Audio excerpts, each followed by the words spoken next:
Every year, over 1 million youth football injuries are reported in the U.S. alone. Football produces more cervical spine injuries than any other sport.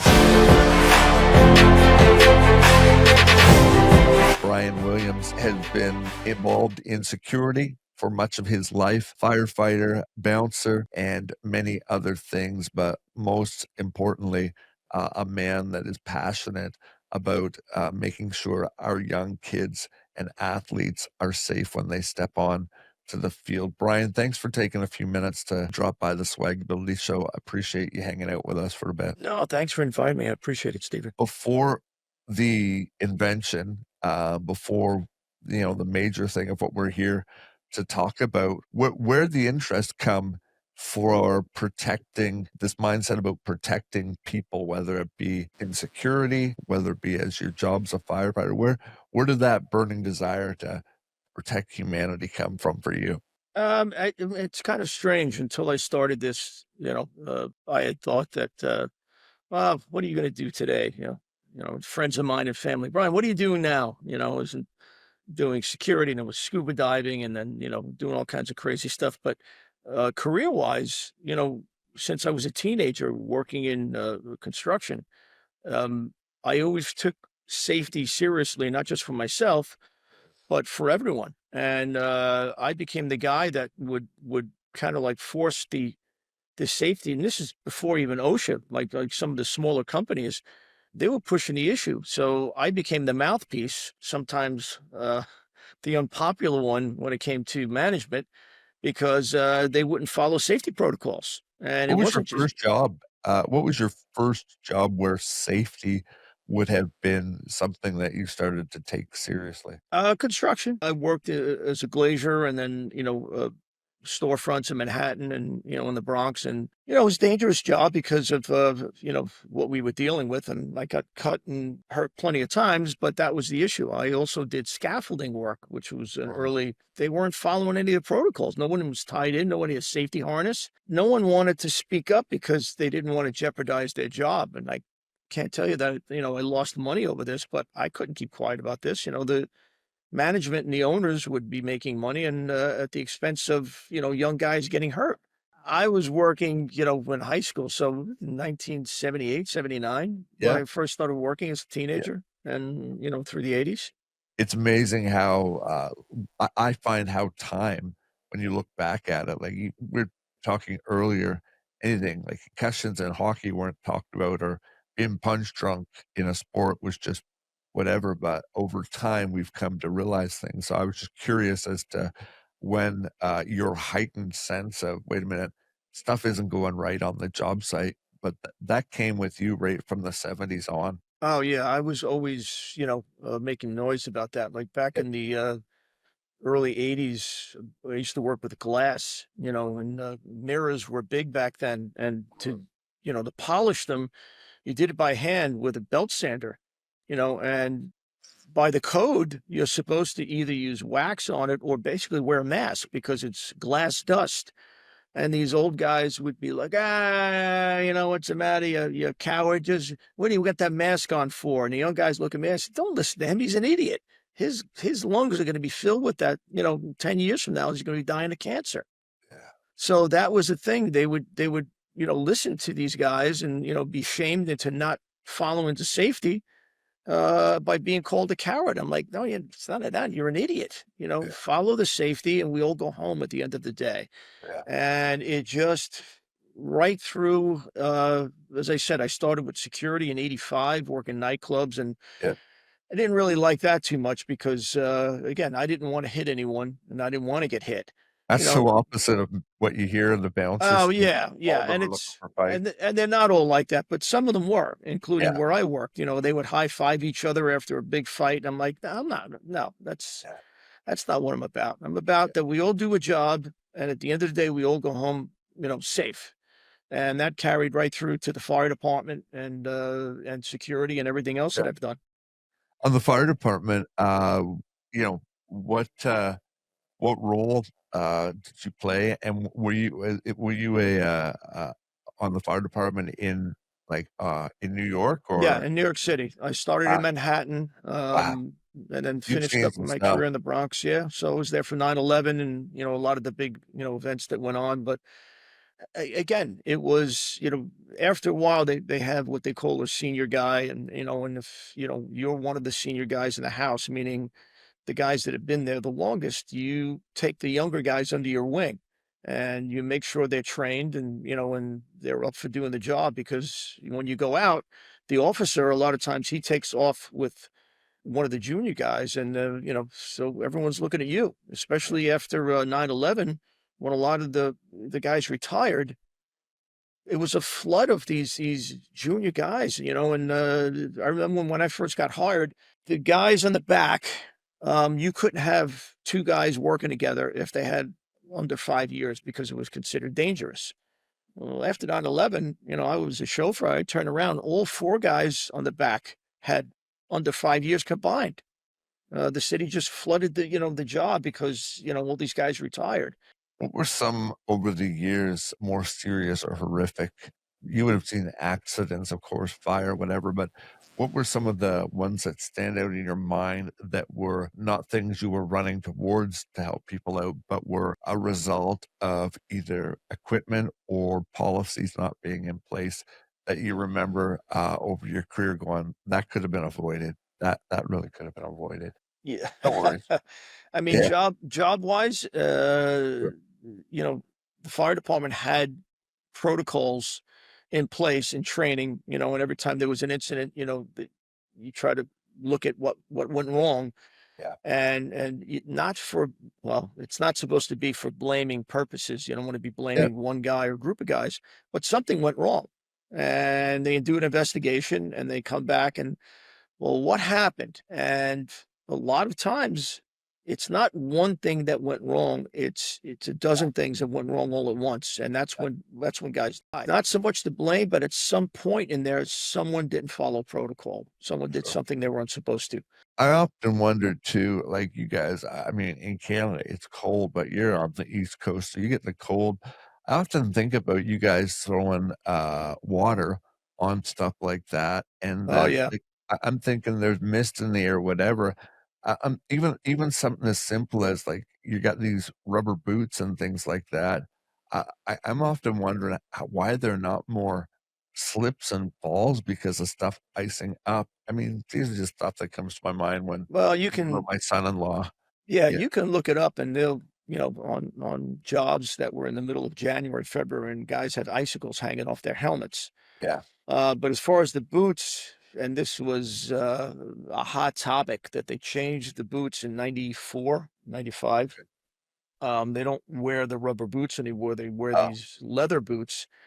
And there's pros and cons to them. And one of them is, I think we talked about, that's something else that I was working on, is that guy said the big leather boots, when the portable ladders got wet, their feet was sliding off of them, even though there's grooves in it. Again, it was the pros and cons, and they yeah. weighed both and decided that this was the better one. So that's what they wear now. My father-in-law is a health safety guy, yeah, in here in Canada, goes to various job sites, and, I'm thinking about what you're saying, not a number it's not one thing that goes wrong, and he investigates deaths, but Right. he's often on the proactive side of things because uh, he can get to say to the guy that's giving him a hard time about, not having restraint or whatever, and he says, "You weren't with me this morning when, so and so was laying dead or whatever." So it's just, I think that'll carry over into our conversation. It's just either people thinking it won't happen or there's too much of an expense involved to, switch to this. I don't know what the mentality is, but I got to ask you because we're talking health and safety at work. Where did this passion come from that made you realize that there was something wrong inside of youth sports, in particularly football, with these neck and cervical injuries and concussions So that away came from the up about, workforce? let's see, 2018. I had seen that movie Concussion. and this is what started me down that road.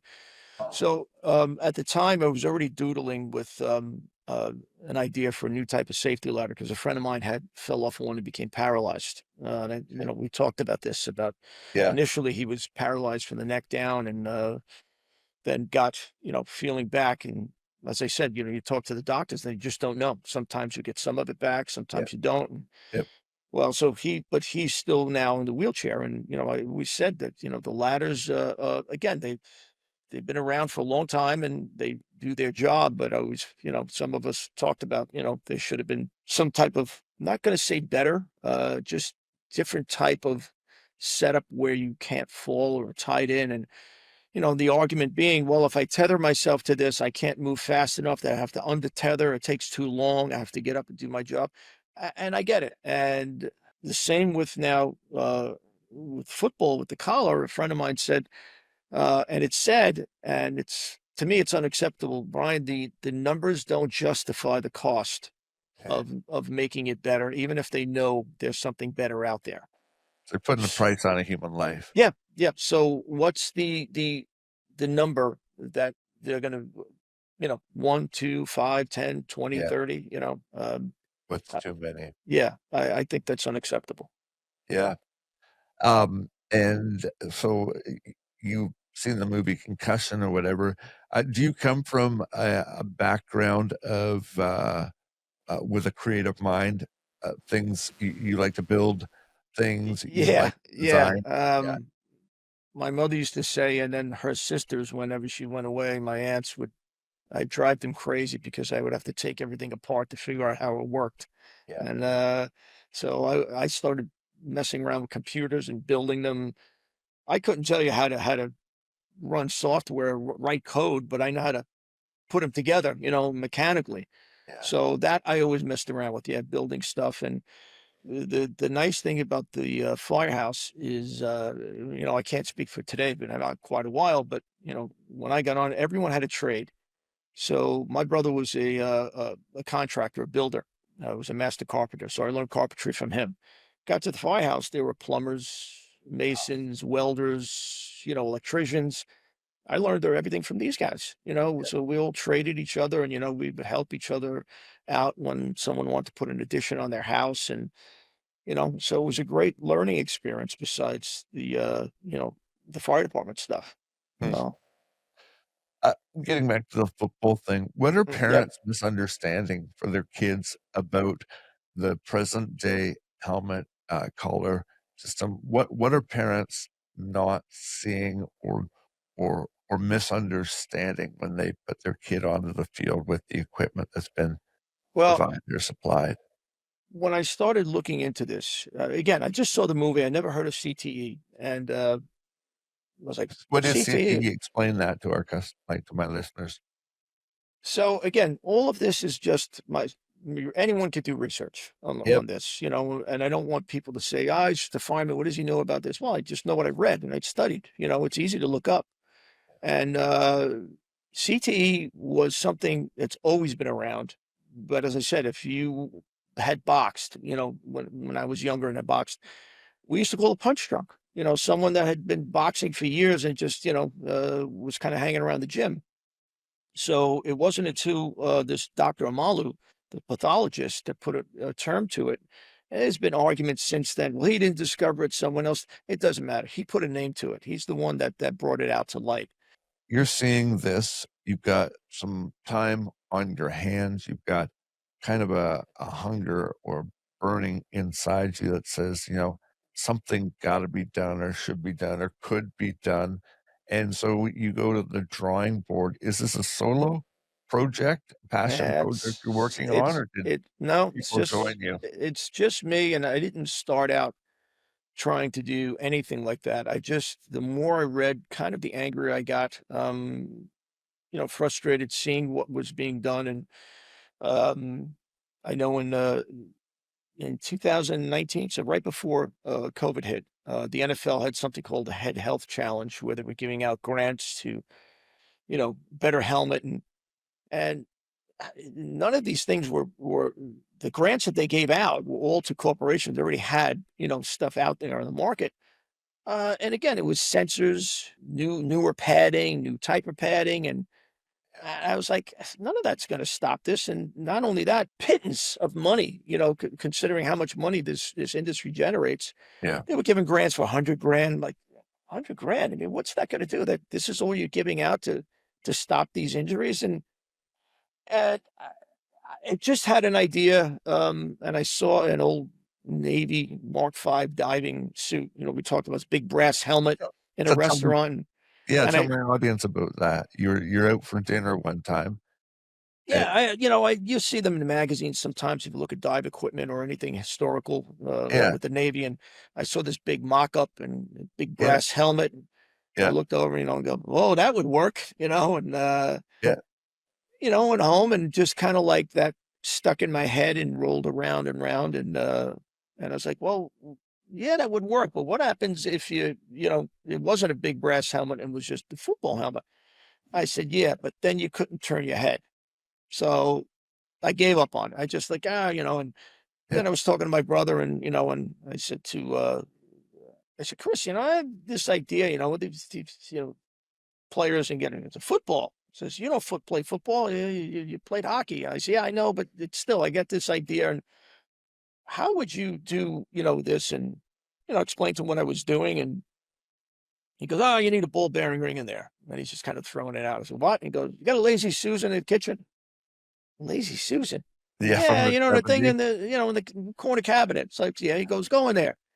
So he said, take that out and flip it over. And see that the thing in there, that ring with the little The ball balls of it. bearings there? And I'm like, yeah. And he goes, that's what you need. I said, it's a cheap piece of plastic. He goes, yeah, there's industrial ball bearing rings Yeah. made out of stainless steel and titanium. And, he goes, that's what you need. You got to put that in there. So I looked at him like, well, that's an idea.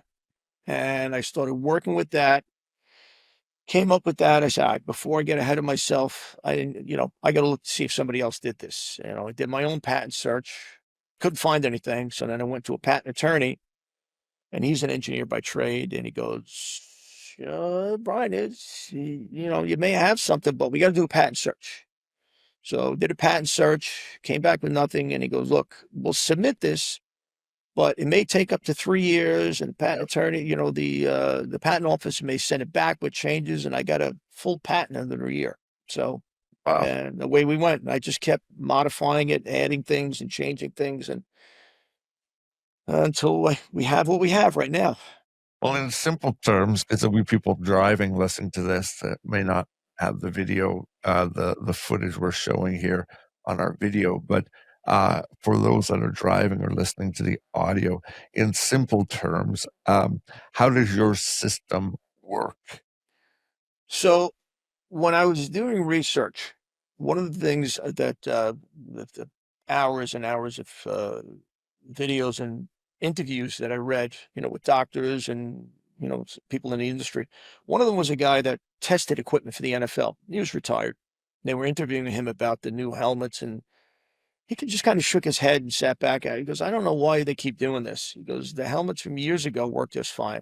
They're not designed to uh, to fix this problem. They were designed for skull fractures to prevent your head from cracking open like an egg. He goes, as long as the head is independent from the rest of the body, except for that little top of the spine where it's connected, you're going to keep having these injuries. So the interviewer said, well, what's going to prevent that? He goes, the only thing that's going to prevent it is a system that will stop the head from moving any more than it would in a natural direction, meaning, rotation, top to bottom. But anything like that is going to be too restrictive. It'll never work. And so we're going to keep having these issues. And I'm like, well, that's kind of a defeatist attitude. All the smart people we have in this country and all the minds, and all the money. Yeah. So I took that, and that was kind of the basis of what I was doing. Come up with something, take that original idea, and be able to move the head as much as possible naturally, and only come into equation where it's going past any point where you're going to hurt yourself. So, and that's what I is it came up with. more than a helmet itself? It's not a helmet. It's in Yeah, fact, I didn't design a new helmet. yeah, Any helmet that will work today, it's not an add-on piece. It's a completely new system. So the helmet and shoulder pad manufacturers can make this. yes. The collar that I designed fits in the middle, but their helmets and shoulder pads now have to be remodified to fit this collar. And once that does, it becomes a three-piece system. You didn't just go out there, build it, get the patent for it. You had some validation behind this. Tell me Yeah, so about your testing and even at the NASA. so I had a initially just a collar, then I needed uh to build a whole prototype. But again, the engineer that I had, he basically said, look, all I can do is take a helmet and shoulder pads. There are, that you can buy in a store, and I can just 3D, print pieces to add on, but it's not something you can go with. It's just a demonstration prototype. Yeah, So we did that. And again, it's more to show just a visual show of how it works. You can put it on, you can move it around, you can slap it, but you can't, run around the field to it. It's got to go lab testing first. Before that happened, he told me that, look, he goes, the way companies now do this, in the past, they used to have to build dozens of them. mm, So then when you build the actual prototype to be lab tested, you've saved dozens, or hundreds of these things from being built and broken. So the simulation testing. So the engineer had spoken to a company called BioCore, and they do the simulation testing for the NFL for their equipment. So he goes, Brian, I'm just going to give him a call on a whim, and he called them up and they said, well, yeah, we don't work for the NFL. We're an independent test. If you guys are trying to make something that's going to save kids' life, we'll give you the software. It's just, simulation software. oh, So we got that. And then we brought in a consultant. He was senior engineer at NASA, and he did all the simulation testing. And he saw it and he goes, Brian, he goes, I have 20 patents and 10 pending patents, but this is something that I really think can make a difference. Everything else is usually, well, it could help with this. It's better for this. He goes, this is something that could actually make a difference and save lives. So I'm in. I'm going to help you get this thing off the ground. And he did all the simulation testing, and he said it came back with flying colors. So and is the product, if it can be made in one size for kids or whatever, can it be manufactured all the way up to yeah, uh, absolutely. It's the a same thing as bed? helmet and shoulder pads. Yeah, So they're already retrofitting now. Everyone's getting tested. So to give an example, two of the major manufacturers, their top helmets, you have to get custom fitted for. So they do this, laser measuring of your head to get an exact size. When I was playing hockey, I remember all the newer skates, you had to get custom fitted for your skates, and it yeah. would form around your foot, and they would bake it in the oven. So they're already doing this. And I had someone early on when I was trying to raise some money, and he said, "Oh, I'm just going to cost." I'm like, I don't know. I don't plan on making this. He goes, "What do you mean?" I said, "Look, I I'm not trying to do this to start a company to make, hundreds of millions of dollars." And he goes, "Besides the fight and the battle with these other companies and the time it would take for me to do, how many more kids are going to get paralyzed and killed?" Imagine So, that. Yeah. these companies that make it, you guys take it, make it, trying to get and that's the problem. The wall that I hit, if you can call it a wall, is I got no response once I got to this point. There have been companies that have come out with stuff that claim to reduce concussions, and we'll get to that in a minute. But, I was more looking at the guys that were colliding head to head, because once you push down on the helmet and the shoulder pads, you could stop that. He goes, look, what we're learning and what we know about concussions is the more the head moves, the more severe the concussions, the more your head gets snapped back in any different direction. And we've seen them. We've seen these nasty injuries.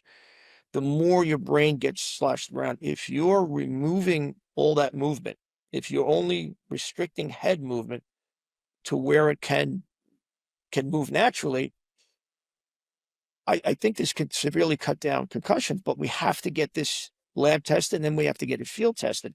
And honestly, the only really way to know that is once it gets mandated, okay, and every player has to wear it, not a handful and not testing for a year or two. You take the last 3 to 5 years of the amount of concussions you had, say, in college football. Then you mandate it where everyone's wearing it, not just one team or a couple of players. And then now that everyone's wearing it, what are the concussions like in the following 3 to 5 years? Because you need that average. That's the only true measure of, whether you think. So when I see these companies are claiming stuff about concussions, I'm like, oh, it's debatable. And there's some things out there right now, and I know some doctors are challenging this. Do you think there would be pushback from players saying it restricts my ability to perform at X amount of level? Um, do you do you do you foresee that with players, or will it will it level the playing field basically because kids will just grow up learning to play with this new equipment on? Well, that was the other thing that my attorney said. Another reason why to forget the NFL for now. Yeah, The older you get, and the longer you play with certain equipment, sure. the less happy you are with changes. Yeah, Even recently, an unnamed professional quarterback was making a lot of noise because the NFL decided to not allow his favorite helmet to be played in the NFL anymore. It's been, in other words, it was safe for all these years. Now all of a sudden it's unsafe, and yeah, he he wasn't very happy with the new one that he had. yes, But yeah, I could see some of the pros, like we talked about hockey back when they implemented yeah, the helmets for hockey. yeah. Well, the guys that were grandfathered in, you could wear it if you wanted, but you didn't have to. That's right. And Ron Duguay with his permed hair flowing behind him as he's skating Yeah, down the ice. No, that's going to ruin my image. So, um, and I how odd would it look now to see someone out there oh playing yeah, full contact without that it's helmet? great. Well, think about the goalies who used to not have face masks. How Right. scary is that? Yeah, No, he said, look, just concentrate on the kids. That's who it's going to be easier to accept it anyway, because the parents are more interested in player yeah. safety anyway. I'm thinking of now a good friend of mine, Tim Melm, who was number two in high school in roping in rodeo. It was uh, a freak accident where the rope got snagged up in the leg of the horse, and there was no violent crash. A horse didn't fall on him. It was the quick when the rope caught the underneath him and quickly turned his head. It was the whiplash Right. effect of when that rope caught his chin and turned it that caused the brain bleed at the base of his brain. And Tim's got a remarkable story. His podcast just aired, but same thing. It was the quick, violent movement in the neck that caused the brain bleed. That's given him so much issue. Foam padding and special padding, and if you'd like, we could kind of segue into this whole thing of the Guardian caps that they're wearing now, which is Yeah, I, something I they've come out with. I do think we need to because it begs the question. Look, if they're doing it in NASCAR on tracks, right, making them safer, they recognize it. They did it with the hockey, Right. bringing in a helmet to protect, concussions, whatever. Where is the rub when you bring this in? Why won't manufacturers engage? So if you look at, what they have, they've tried a few things over the years, meaning, they know there's a problem. Yes, They kind of try to downplay it, especially if you start doing more research. It's a lot more prevalent than you think, but um, So they have approved some things. And the one thing that they're proving, and the NFL is pushing hard on this, is called the Guardian Cap. I think you sent me a picture of that that we'll display here in the video. Yeah. So again, I'm not trying to put down anything that anyone wears Yep, that's going to make them feel safer. yep, I'm not trying to put down the guys that make these things and say, but again, it's just more padding. yes, It's not, going back to that same interview, again, he goes, think about it. The force has got to go somewhere. So now instead of the padding being on the inside of the helmet, it's on the outside. yeah, So I've seen interviews with guys that say it makes them feel like a bobblehead. yeah, Um, but more importantly, the independent studies that I've read, not the studies the NFL does that are proprietary, that they don't tell you, how they did them, and they want this to work. They want people to believe it works. But if you listen to Dr. Chris Nowinski, which is head of the Concussion Legacy Foundation, he's he's not very happy with these things, and yeah, he says two things that he's got a problem with. The independent studies don't corroborate what they're saying. The makers of the Guardian caps they won't corroborate what the NFL is saying. All they're saying, well, the NFL says it reduces concussion by 50%. They're not saying that they did their own testing. They're just saying that they're going by what the NFL is saying. And yeah. no one's really challenging the NFL except for this guy, Chris Nowinski. Right now, that may be listening to this with season coming up or whatever. Um, what do you want parents to understand right now? I mean, some of them think, helmet protection, shoulder pad, and it's just a sport. Kids are going to get injured. But um, coming from a C5 quad that's sitting here listening to what you're telling me with the possibility of prevention, talk to the parent right now about, So how it's do you do this? it's easy to say, "Oh, that happened to so and so in a different state," and yeah, Yeah, it's no one thinks it's going to happen to their kid. It's the correct. same thing when I work with security, and it's a mindset, always be safe, always watch, be aware of your surroundings. And I tell people now that when I move to the suburbs, and you lock your door, it's every night. Well, that doesn't happen around here. I said, Yeah, yeah, that argument is, it doesn't happen around here until it does. yep, And then when it happens to you, well, oh my God, yeah, because you don't think it's ever going to happen to you the same way you don't think it's going to happen to your kid. So I'm not saying don't sign your kid up for sports. Absolutely not. I've signed my kids up. What I'm trying to do is raise awareness that there's definitely something better. And now that there's AI, and I don't think I told you this, but it's just kind of ironic. And yeah, I just want you to listen to what one of the AI programs. They're all saying the same thing. for So sure. Take it. I put into AI what needs to be invented to stop catastrophic head, neck, and cervical injuries. Yeah, And the answer that I got was interesting. Uh, so the answer I got was, the most honest answer is, the most dangerous gap isn't in the helmet; it's in the space between the helmet and the body.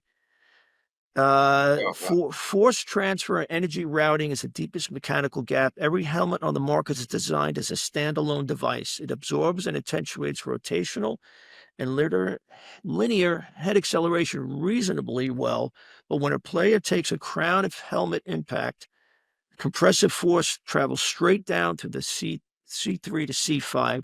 Oh, The helmet did its job, but the spine still breaks. C3, 4, and 5 keep the diaphragm alive. It's the saying. Yep. I remember sitting in a school assembly once in high school, and they were talking about 1 in 45. Let's just give that number. It will be involved in some sort of accident, blah, blah, blah. And here was me sitting, in a group of 400, 500 kids. And I started counting, blah, blah, blah, blah, blah. Got to 45. Like, imagine him, whatever, and I count another 45, all Right. just in my head. And it passed me. So, I'm counting heads in assembly, it gets past me. Never in my wildest dreams would I have ever thought someone athlete, boxed like Right. you, Yeah, yeah. swam, whatever, would be 30 years now sitting in a chair because I broke my neck. Yep. Uh, it just it happens. It And happens, and I think people, yeah, they wanna go about your life, and you wanna be safe. Absolutely, you want your kids to be safe, yes, but they're not as safe as you think, and I that's think I where we think need to raise noise. parents are also part. I was part of the problem, I'll admit it, is that we just sign off on these waivers, and we Yeah. don't ask questions, and we just send our kids out there, and it's unacceptable when the answer is right there, and they just won't, you know, they won't spend the time, energy, or the money into fixing the problem, you know? What keeps you going doing things like this, uh, where you hit so much resistance? I don't like being told, I can't do something. I also, very stubborn. So if I believe something, and that's all it comes down to. So I believe it, and now I have people involved with me that they believe it, and even my one patent attorney says, you Brian, you're a friend from NASA. He goes, that's a big endorsement. I also have retired football player down here that loves the idea. He wants me to keep going, and he's behind me all the way. Vince Papale, they used to play for the Eagles. They made that movie about a concussion, and so there are people that believe in this. But I need to get more noise made. So basically, these equipment manufacturers will listen, and they're willing to sit down with me. And That was my that's what I'm question. trying to do. Yeah, that was my question. We've talked to what would you say to the parents? Um, we've nailed it there, but if this makes it to the ears of a decision maker, what is it that they need to do in order to get this thing to the next level? Um, Well, I yeah, mean, to give you an idea, Riddell's new SpeedFlex helmet went from the drawing board to out on the field in 3 months because they have the infrastructure, they have the materials, they have the manufacturing, they have the pipeline of making and getting out into stores and sold. They can do this relatively quickly. So what they need to do is sit down. mm. Okay, if you don't like my design, we'll pick somebody else's design. Do something. Brian, what I've appreciated about you is the fact that, like, reality, well, you have grandkids, or whatever, but there's really no dog in the fight. Uh, you were retired, had a great career, loved safety, but you saw something that was happening and it bothered you, and you didn't just stand by and watch it. Uh, you went about to try and affect change, and that's what I love about you. And so I would say to anyone listening, it wasn't about Brian. It wasn't about money. I'm sure you've spent more than what's ever come in. Yeah, this I this understand that part. So this has been a headache, believe I me. think I appreciate you for that reason, and I think for anyone listening, or this podcast gets out to 12, 13 countries. Um, there's safety issues that are out there, and I think this product can fix a number of them. Um, check out the website, check out the show notes below. How can people get in touch with you, or what's the best way for them to find information about this product and then either touch base with you, or have you got a website, Yeah, it's right. email? It's right on the website. There's an email in there. There's also like a And your texting. website your It's website is it's TriAxis Protection System.com. yep, So the uh, TriAxis is how the device is designed. yeah, Um, and yeah. If you go on there, there's information, to send notes, and perfect. then We'll have I'm that s- all in the show notes. yeah, I'm still trying to do the rest of social media, which my son has been badgering me about. So It's a big thing. It's no small thing to pull off a new product and then try to get to market. Look, starting a nonprofit like we have, I mean, there's only so many hours in a day, and there's Right. only so much Right. energy, so Right. we Right. get it.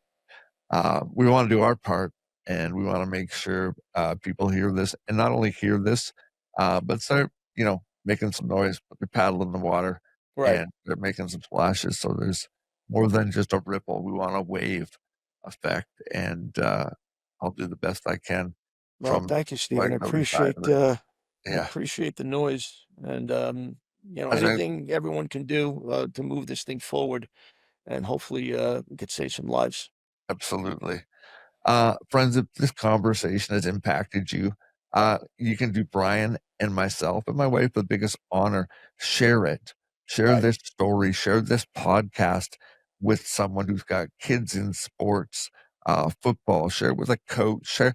The big thing is don't keep it to yourself. Brian saw Right. a problem and he acted on it. So the action is in your hands. If you've heard this podcast, you can be complacent and leave it, or you can send it on to someone else to listen to. Uh, you can do my wife and I the greatest honor by subscribing to our podcast to get information like this. Our whole goal at SwagAbility is to see individuals thrive wherever life finds them, whether it be on the football field or in the sports field, or whether it's a disability. I believe that we all have the ability to thrive in life. Um, until next time, friends, stay resilient, stay focused, and remember, thrive wherever life finds you. Swag out.